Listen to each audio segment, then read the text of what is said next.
नमस्कार मित्रांनो, SAP in Marathi YouTube चॅनलवरती तुमचं स्वागत आहे. आणि आपल्या मराठी माणसांसाठी आपण जे चॅनलवरती व्हिडिओज अपलोड करतोय, त्यांचा एवढा भरमसाठ सगळ्यांना फायदा होतोय, हे मला आपल्या कमेंट्समधून तुम्ही जे लाईक करताय, जे व्हिडिओ शेअर करताय किंवा जे मला Instagramवरती कॉन्टॅक्ट करतायत, कॉल करतायत, त्या ज्या प्रतिक्रिया आहेत त्यातून मला दिसतंय.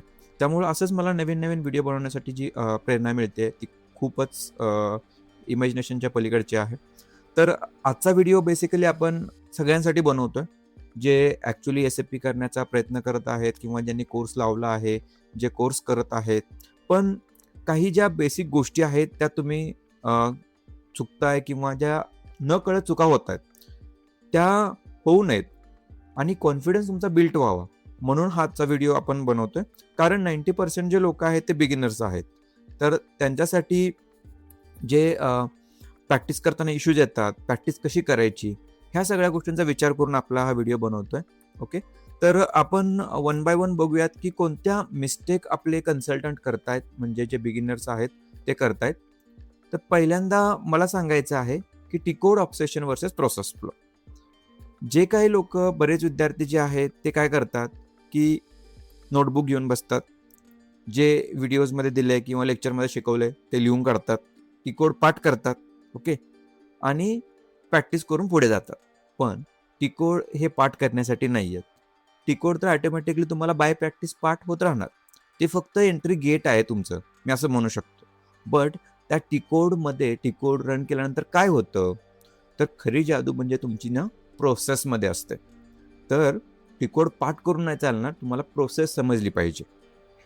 कारण बरेच लोकं काय करतायत, की फक्त टी-कोड पाठ करणे, पाठ पाठ करणे आणि ज्या स्टेप्स आहेत, ज्या ट्रेनिंगमध्ये शिकवलेल्या असतात, त्या पाठ करणे आणि पुढे जाणे. बट ॲक्चुअल प्रोसेस कोण समजावून घेत नाहीये. कारण जर तुम्ही MM-च्या दृष्टीने बघितला तर procure to pay, P2P cycle आहे. त्याच्यामध्ये एक्झॅक्टली येतं काय? PR पासून ते इनव्हॉइसपर्यंत एवढी मोठी प्रोसेस आहे. ती प्रोसेस पूर्णपणे तुम्हाला अंडरस्टँड झाली पाहिजे, की ॲक्चुअलमध्ये कशी वर्क होते. SAP SD असेल, तर ते ऑर्डर टू कॅश प्रोसेस आहे. ती पूर्ण सेल्स ऑर्डरपासून बिलिंगपर्यंत कशी असते, ती तुमच्या लक्षात आली पाहिजे. म्हणजे फक्त नोट्स काढून किंवा टी-कोड पाठ करून पाठ बघून चालणार नाही. प्रोसेस अंडरस्टँडिंग सगळ्यात महत्त्वाचं आहे. एक वेळ टी-कोड लक्षात नाही आला तर तुम्ही Google करू शकता आणि त्याच्यावरून टी-कोड फाइंड करू शकता आणि तुम्ही ते ट्रान्झॅक्शन ओपन करू शकता. पाथ थोडं सर्च केल्यानंतर भेटून जाईल. पण प्रोसेस अंडरस्टँडिंग खूप महत्त्वाचं आहे. त्यामुळं टी-कोड, पाथ या गोष्टीच्या पाठीमागे लागण्यापेक्षा तुम्ही प्रोसेसवरती भर द्या. प्रोसेस लक्षात आली पाहिजे.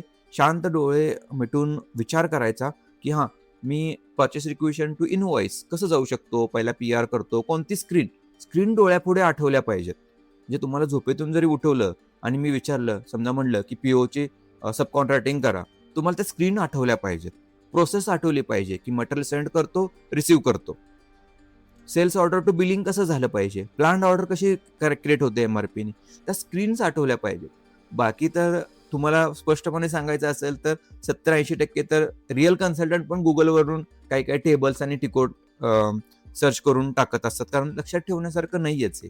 किती म्हणून लक्षात ठेवणार? प्रोसेस एकदा डोक्यात फिट बसली ना, की झालं. तर सगळ्यात महत्त्वाचं, हे गोष्टी पाठ करण्यापेक्षा प्रोसेसवरती तुम्ही भर द्यायला हवा, असं मला वाटतंय. आता त्यालाच रिलेटेड हा एक दुसरा पॉइंट मी तुम्हाला सांगतोय, की स्क्रीन लेव्हल थिंकिंग आणि बॅकएंडचं लॉजिक. याच्यामध्ये काय आहे, की आपण काय म्हणतो, की स्क्रीनवरती जे दिसतंय ना, जे बिगिनर्स आपले जे आहेत लोकं, तर ते काय म्हणतात, स्क्रीनवरती दिसतंय, ते एंटर केलं, की माझं काम झालं. पण असं नाहीये. त्या ज्या फील्ड्स असतात SAPच्या ज्या स्क्रीनमध्ये, प्रत्येक फील्डच्या मागे काहीतरी लॉजिक असतं. मग तिथं आपण असा विचार केला पाहिजे, की हा डेटा आला कुठून? तुम्ही मटेरियल नंबर टाकलं. समजा तुम्ही एखादी ऑर्डर क्रिएट करताय, sales order, purchase order, requisition काही एक क्रिएट करताय, डॉक्युमेंट क्रिएट करताय. तिथे तुम्ही मटेरियल नंबर टाकला आणि प्लान टाकलं, तर डेटा आला ऑटोमॅटिक तिथे. मग तुमच्या लक्षात आलं पाहिजे, की तो डेटा आला कुठून एक्झॅक्टली? ती फील्ड तिथेच का टाकतोय आपण? तो डेटा कुठे गेला? तर मग तो मटेरियल मास्टरवरून डेटा आला विथ रिस्पेक्ट टू प्लांट. त्याच्यामुळे SAPमध्ये ना डेटा, तुमचा जो रूल आहे आणि फ्लो आहे, तो इम्पॉर्टंट आहे लक्षात ठेवणं. त्याच्यामुळे बॅकएंडचं लॉजिक आपल्या लक्षात येणं खूप महत्त्वाचं आहे. त्याच्यामुळे तुम्ही काय करायचं, फक्त त्या स्क्रीनवरती डेटा टाकण्यापेक्षा थोडंसं थांबायचं. शांतपणे त्या डेटा स्क्रीनवरती काय काय फील्ड्स आहेत, F1 करून त्याची इन्फॉर्मेशन बघा किंवा त्याच्यामध्ये डेटा फ्लो कसा आहे, टेबल कसे अपडेट होतात, कुठल्या टेबलमधून डेटा येतोय, कॉन्फिगरेशन कसं केलेलं आहे आणि ते कसं वर्क होतंय, मास्टर डेटावरून कसा डेटा येतोय. त्याच्यामुळे जे स्क्रीनवरती दिसतंय तेच नाहीये, त्याच्या मागचं लॉजिक हे इम्पॉर्टंट घेऊ शकतो. आणि मी जे सांगतो ना मित्रांनो तुम्हाला, ते जर केलं ना तर तुम्ही एकदम अतिशय उत्तम कन्सल्टंट बनू शकता. हे माझ्या एक्सपिरियन्समधून सांगतोय. मला जे लोक कनेक्ट करतात त्यांच्या डिस्कशनमधून मी तुम्हाला हे सगळं डिटेलमध्ये एक्सप्लेन करतोय. त्यामुळे फक्त हे फॉलो करा. बघा तुम्ही एक उत्तम मराठी माणूस कन्सल्टंट बनून IT मध्ये जाणार. चला पुढे. Fear of error versus error investigation. सगळ्यात इम्पॉर्टंट. मी गेले 4 वर्ष 5 वर्ष झालं जे काय बघतोय, तुमचे सगळे फीडबॅक येत आहेत मला. सगळ्यात इम्पॉर्टंट म्हणजे हा पॉईंट असणार आहे अख्ख्या आपल्या या व्हिडिओमधला, की एरर आला की घाबरणे. सगळ्यात बघा, ज्यावेळेस तुम्ही प्रॅक्टिस करत असताना त्यावेळेस लाल जो मेसेज येतो ना, एरर मेसेज येतो ना, तो जर पाहिला तर आपण लगेच भितो. अरे मला आता एरर आला, आता मी सॉल्व्ह कसं करणार? मग आता काय होणार? माझी प्रॅक्टिस थांबणार का? तर आणि कोण सॉल्व्ह करून देईल का आपल्याला? ह्या सगळ्या विचारामध्ये आपण पडत असतो. तर लक्षात ठेवा, एरर हा सगळ्यात मोठा शिक्षक आहे तुमचा. कारण एरर आला म्हणजे काहीतरी तुम्हाला नवीन शिकायला भेटणार आहे आणि एरर सॉल्व्ह केल्यानंतर जे काही आपल्याला सॅटिस्फॅक्शन भेटतं त्याचं तुम्ही म्हणजे तुम्हाला ते लक्षात येईलच, तुम्ही सॉल्व्ह केल्यानंतर किती आनंद होतो आपल्याला. तर बघा, एरर आला की पहिल्यांदा तो एरर मेसेज वाचायचा. त्याच्यामध्ये परफॉर्मन्स असिस्टंट असतं. ते तुम्हाला काय सांगतं की प्रोसिजर आहे. ते तुम्हाला सांगतं की तुम्ही काय चुकीचं करताय किंवा तुमचं काय चुकलेलं आहे.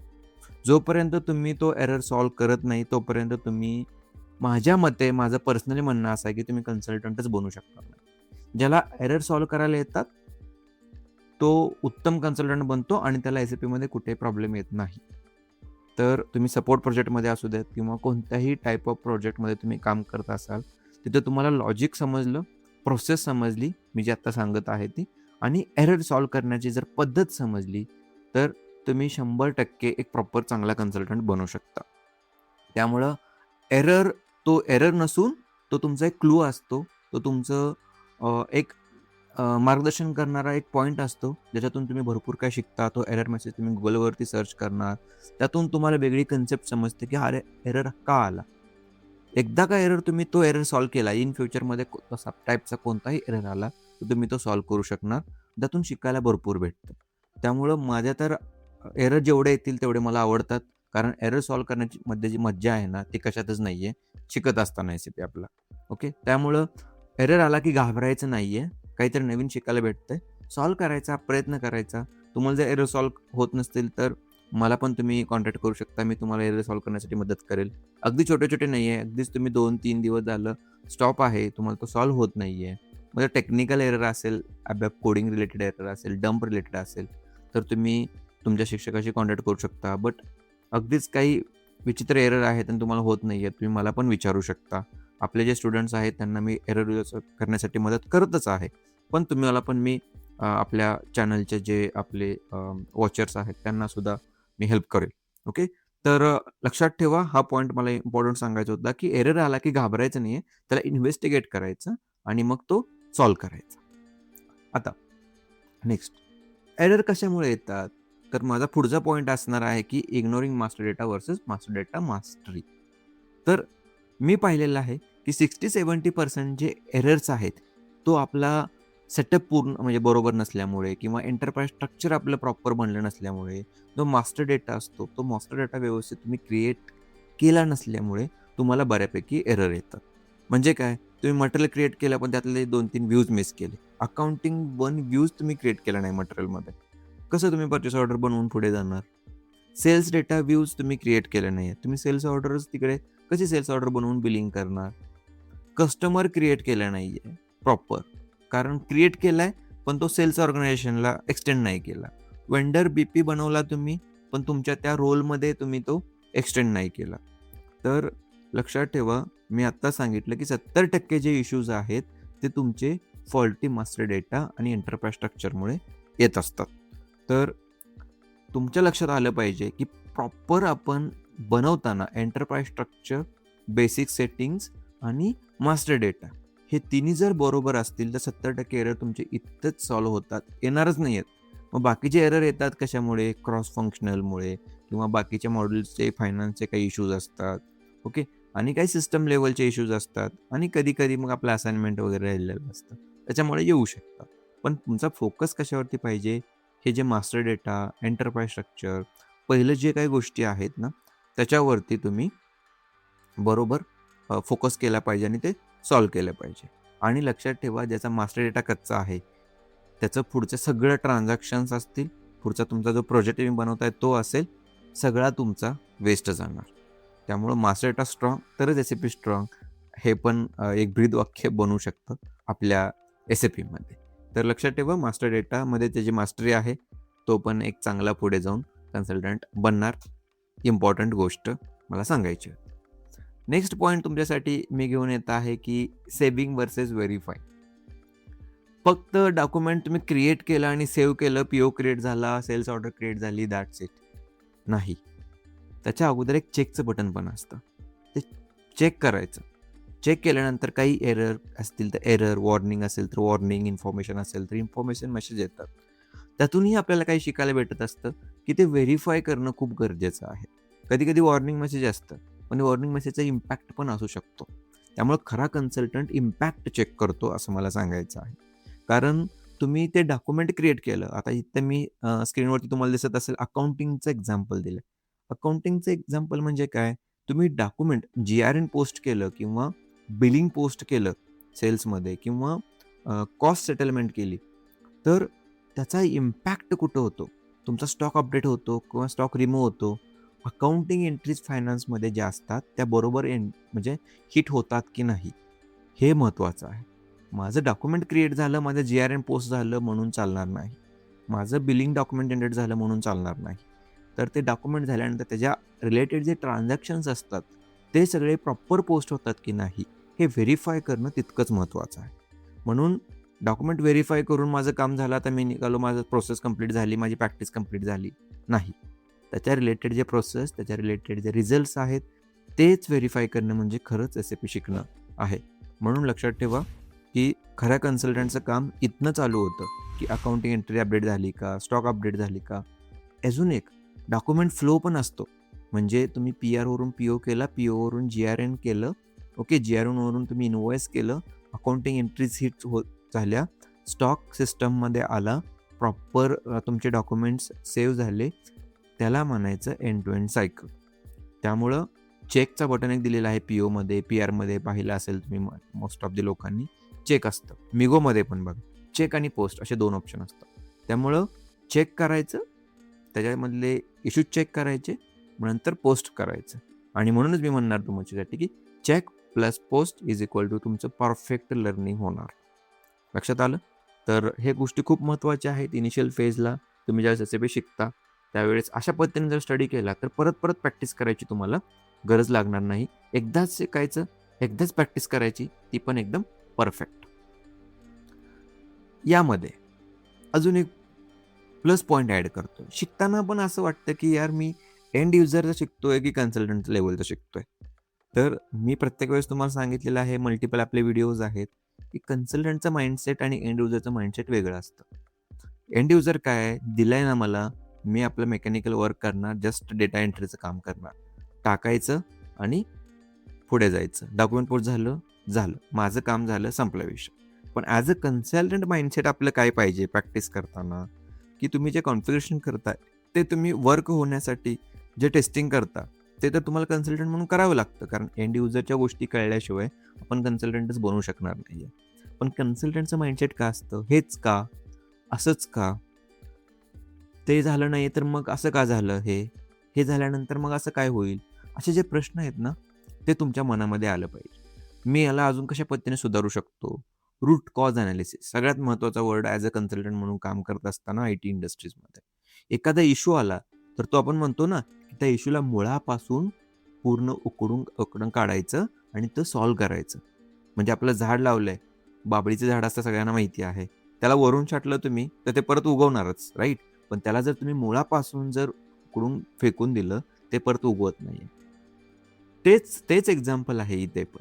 रूट कॉज अनालिसिस म्हणजे प्रॉब्लेम मुळापासून उकरून काढणे आणि त्याला सॉल्व्ह करणे, म्हणजे तो प्रॉब्लेम परत येणार नाही. ठीक आहे, हे लक्षात ठेवा. ज्यावेळेस तुम्ही RCA वर्ड ऐकाल ना, त्यावेळेस माझे सेंटेन्स तुम्हाला आठवतील. त्यामुळे कन्सल्टंट हा त्याच्या पाठीमागचं सोल्युशन काढत असतो, ते सगळं रिझॉल्व्ह करत असतो आणि माइंडसेट म्हणजे एंड युजरच्या 10 पट पुढचा विचार करत असतो. त्यामुळे तुम्ही प्रॅक्टिस करत असताना कन्सल्टंट लेव्हलची माइंडसेट हे कन्सल्टंट लेव्हलचं ठेवा, अशा लेव्हलचं ठेवा. फक्त मी प्रॅक्टिस करतोय आणि पुढे जातोय नाही. त्या रिलेटेड ज्या गोष्टी आहेत त्या पण तुम्हाला विचारात घ्यायला हव्या. ओके, तर तसा प्रोसेस तुम्हाला बदलायला हवी. तुमच्या क्लायंटला काय हवं ते तुम्हाला लक्षात घ्यायला हवं. म्हणजे तुमची विचारसरणी जी आहे ती त्या लेवलची तुम्हाला ठेवायची आहे. आणि हा जर विचार तुम्ही बदलला तरच तुम्ही करिअरमध्ये चांगल्या पद्धतीने ग्रोथ करू शकाल. मग SAP करा किंवा काही करा, हे कॉमन सगळ्यांसाठी असेल. अजून एक, आता माझ्याकडे तुम्हाला माहिती आहे की माझ्याकडे प्लॅटिनम प्लॅन, गोल्ड प्लॅन असे प्लॅन्स आहेत. मी प्रत्येकाला कमी फीज चार्ज करण्याचं पाठीमागं कारण आपण व्हिडिओ लेक्चर्स प्रोव्हाइड करतोय, सपोर्ट प्रोव्हाइड करतोय, नोट्स प्रोव्हाइड करतोय. पण एक गोष्ट काय आहे की passive watching versus active practice. आता तुम्ही लाईव्ह लेक्चर करत असाल तर तिथं तुम्ही घरी येऊपर्यंत ते विसरून जातं. पण तुमच्याकडे जर व्हिडिओ असतील, हेच माझा उद्देश असेल की तुमच्याकडे व्हिडिओ असेल तर मल्टिपल वेळा व्हिडिओ बघून तुम्ही प्रॅक्टिस करू शकता. पण होतंय काय की फक्त तासनतास तुम्ही फक्त व्हिडिओज बघायचे, ओके, आणि प्रॅक्टिसच करायची नाही SAP सर्व्हरवरती. मग याला काय अर्थ आहे? इथे एक मी वर्ड लिहिलाय बघा, मधली line, the reality. SAP is a muscle memory skill. म्हणजे म्हणजे काय होतं की तुम्ही जर व्हिडिओ वॉच करत गेला तर तुमचं असं वाटेल की अरे मला लक्षात येतंय, कळतंय, हां कळलं मला. पण ते विसरून जातं. जेवढे तुमचे मसल स्ट्राँग होतील ना, जिमला जाणारे सगळे माहिती असेल बघा तुम्हाला. जेवढे तुमचे मसल स्ट्राँग तेवढी तुमची बॉडी स्ट्राँग होते. आणि म्हणजे मसल स्ट्राँग कधी होणार? प्रॅक्टिस केल्यानंतर, जिमला गेल्यानंतर. तसंच SAP is a muscle memory skill. तुम्ही जर त्या मसलला स्ट्राँग केलं, तर तुमच्या ते लक्षात राहणार परफेक्ट. आणि स्ट्राँग करण्यासाठी काय करावं लागेल? प्रॅक्टिस करावी लागेल. त्यामुळं तुम्हाला रूल लक्षात ठेवा, 20% थेरॉटिकल पार्ट आणि 80% प्रॅक्टिस. म्हणून जे माझे व्हिडिओ असतात त्याच्यामध्ये मी भरपूर तुम्हाला बघितलं असेल की 20-80, 30-70 हा रेशो ठेवलेला आहे. 2 तासाचा व्हिडिओ असेल तर 30 मिनिटात थेरॉटिकल पार्ट कव्हर केला आहे आपण, पूर्ण थेअरी, आणि बाकीचे राहिलेले पूर्ण 1.5 तासाचा जो सेशन असेल आपला प्रॅक्टिकल आहे. Practice is a important in SAP, हे सेंटेन्स तुमच्या डोक्यात बसलंच पाहिजे. म्हणून फक्त व्हिडिओ बघून काय होणार नाहीये. SAP सिस्टमवरती स्वतःच्या हँड्स ऑन केलं पाहिजे, प्रॅक्टिस केलं पाहिजे, तरच कॉन्फिडन्स येणार. एखाद्याला जर कॉन्फिडन्स येत नसेल ना, तर तुमची प्रॅक्टिस नाही आहे, लक्षात ठेवा. त्यामुळं दिवसभर जर तुम्ही YouTube व्हिडिओ बघत बसला, सिस्टमवरती लॉग इनच केलं नाही आहे आणि नुसतंच व्हिडिओ बघून पुढे गेला, तर काही फायदा नाही. आणि SAP ना पोहण्यासारखं आहे. कितीही बाहेर बसून, कितीही बघितलं ना कसं पोहतोय, तर तुम्हाला ते पोहायला येणार नाही. जोपर्यंत तुम्ही पाण्यात उतरत नाहीये, जोपर्यंत प्रॅक्टिस करत नाहीये, तोपर्यंत तुम्हाला ते SAP येणार नाहीये. त्यामुळे रोज कमीत कमी तुम्ही 30 मिनिट ते 1 तास प्रॅक्टिस केलीच पाहिजे. मी स्वतःचं एक्झाम्पल देतोय की मी स्वतः अजूनही काही गोष्टी नवीन एक्सप्लोर करतो, थोडीफार प्रॅक्टिस करतो. सिस्टम माझी ओपन असते रोज संध्याकाळी. तसं तुम्ही पण करा. ओके, सगळ्या करून लर्निंगला हे थोडंसं टाईम दिलंच पाहिजे. कितीतरी मोटिव्हेशनल व्हिडिओज आहेत, कितीतरी तुम्ही मित्रांकडून ऐकता की प्रॅक्टिस, प्रॅक्टिस, प्रॅक्टिस. सत्यात उतरवलं पाहिजे या गोष्टी. ओके, तर त्यामुळे फक्त व्हिडिओ बघू नका, फक्त थेरॉटिकल वाचू नका. SAP सर्व्हरवरती तुमची प्रॅक्टिस इम्पॉर्टंट आहे. Isolated steps versus scenario learning. Experience लोकांसाठी आहे किंवा ज्यांचा स्टडी झालेला आहे. आता एंड स्टेपला आहात तुम्ही, प्रोजेक्ट करत आहात, त्यांच्यासाठी इम्पॉर्टंट पॉईंट असणार आहे की तुम्ही अजून एक छोटीशी मिस्टेक करत आहात. तुम्ही फक्त प्रॅक्टिस करताय, पण ज्या बिझनेस प्रोसेस आहे ना त्याची प्रॅक्टिस करत नाही. जे सिलेबसमध्ये दिले त्याची प्रॅक्टिस करताय. फक्त तुमच्या स्टेप्स ज्या आहेत त्या तुम्ही रन करताय. पण तुम्हाला तुकड्या तुकड्यामध्ये शिकण्यापेक्षा एक बिझनेस प्रोसेसमध्ये, म्हणजे PRची प्रॅक्टिस वेगळी, POची करण्यापेक्षा P2P सायकलची करा ना practice, top to bottom, order to cash, top to bottom. स्वतःला एक सिनेरिओ द्या की आज मला एका वेंडरकडून सामान मागवायचं आहे, त्याची क्वालिटी चेक करायची आहे, मग त्याला पेमेंट चेक करायचं आहे, पण GRN झाल्याशिवाय इन्व्हॉइस झालं नाही पाहिजे. सिनेरिओ द्या ना स्वतःला, एंड टू एंड सिनेरिओ द्या. म्हणजे रिअल टाईममध्ये कसंच काम चालतं ना, तसं तुम्ही स्वतःला सिनेरिओ द्या, ते सिस्टममध्ये करण्याचा प्रयत्न करा. भले एक वेळ अशी येईल की ते सिनेरिओ रन नाही होईल, ठीक आहे, पण तुमचा सिनेरिओ तर डोक्यात बसला ना. आणि अशा वेळेस मी तुमच्यासाठी असतोच. मला पण तुम्ही विचारू शकता. कमेंट्स बघा, मी 99% कमेंटला रिप्लाय दिलेले आहेत आणि अजूनही देतोय. Instagramवरती मेसेज करा. तुम्हाला कोर्सेस करायचे असेल तरी माझ्याशी कॉन्टॅक्ट करा. माझ्याकडे सगळा सपोर्ट अवेलेबल आहे. फक्त तुम्ही सपोर्ट घ्या आणि चांगल्या पद्धतीने लर्निंग करून पुढे जावा. त्यामुळे छोटे-छोटे तुकडे शिकण्यापेक्षा पूर्ण बिझनेस सिनेरिओ सॉल्व्ह करायची सवय जर तुम्ही स्वतःला लावली, तर तुम्ही एक पॉझिटिव्हली इम्पॅक्ट पाडू शकता. तुम्हाला कशाचीच गरज नाहीये. आणि एकदा का पोहायला शिकलं ना, की तुम्ही मास्टर होणारच. मग वेगवेगळ्या पद्धतीने पोहणार. तसंच तुम्हाला आता पोहायला जर येत असेल, पण तुम्ही उलटं पोहणे, ओके, वरून उडी मारणे, अशा गोष्टी ज्या करत असता पोहण्यासाठी केअरफुलीच करा त्या पण. पण इथे पण तुम्ही तशा बिझनेस सिनेरिओ रन करून बघायचे. ओके. आणि बिझनेस सिनेरिओ पाहिजे असेल तर आपली रेअर मॅटरची मेंबरशिप आहे ना, त्याच्यामध्ये काही बिझनेस सिनेरिओज, काही इंटिग्रेशन्स मी दिलेले आहेत. त्यातून पण तुमचे नवीन-नवीन सिनेरिओ तुम्ही बघू शकता. ओके. आणि बिझनेस सिनेरिओवरती आपला एक व्हिडिओ पण येणार आहे थोड्या दिवसातच आता. तर स्टे ट्यून्ड. तो व्हिडिओ पण तुम्ही बघू शकता. तर चला मग मित्रांनो, असंच आपल्या चॅनलला सपोर्ट करत राहा. आपल्या चॅनलला लाईक, शेअर, सबस्क्राईब करा आणि आपल्या मराठी माणसांसोबत शेअर करा. आपल्या मराठी माणसांना पुढे घेऊन जावा. आपल्या चॅनलची लाईव्ह मेंबरशिप आहे, ती जॉईन करा. कारण तिकडे मी नवीन-नवीन कंटेंट तुमच्यासाठी फक्त घेऊन येतोय. तोपर्यंत जय महाराष्ट्र.